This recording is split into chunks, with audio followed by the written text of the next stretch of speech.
Hello and welcome to Kinzoo Book Club, brought to you by Kinzoo Together.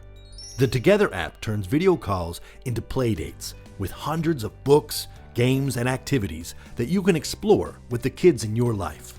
And best of all, it's free to use. Try it today by following the download link in the description of this video. Today's book club story is called The Three Little Pigs by Saviour Pirotta, illustrated by Olivia Beekman. The three little pigs built themselves three little homes. The first pig built a house with straw. The second pig built a house with sticks. The third pig built a house with bricks. No sooner had the first pig moved into his house than the wolf came by.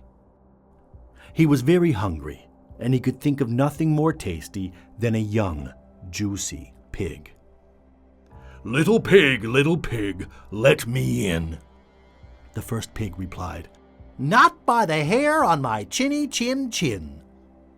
"Then I'll huff, and I'll puff, and I'll blow your house down," roared the wolf. So he huffed, and he puffed, and he blew the straw house down.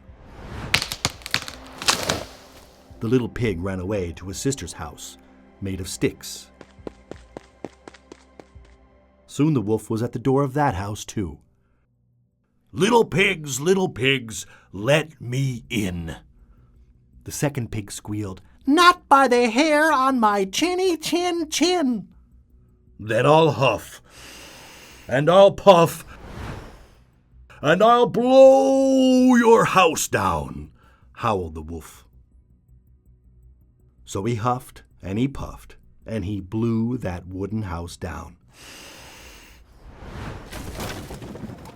The little pigs ran away to their brother's house made of bricks.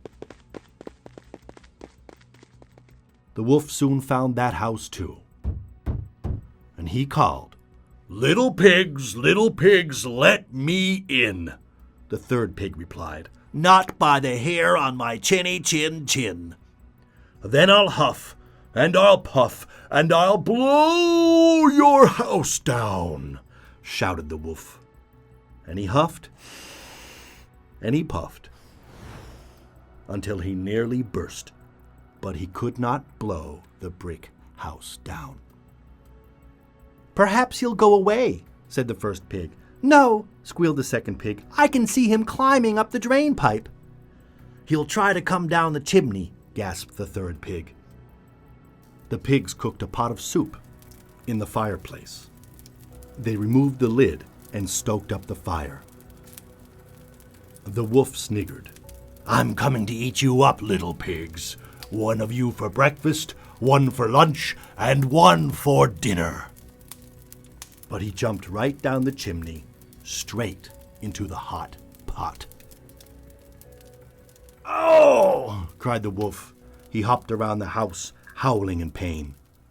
The third pig threw open the window, and the wolf leapt out. The three little pigs knew that he would never bother them again. The end. Thank you for reading with me today. If you enjoyed today's story, you can find many more just like it on Kinzoo Together. See you next time.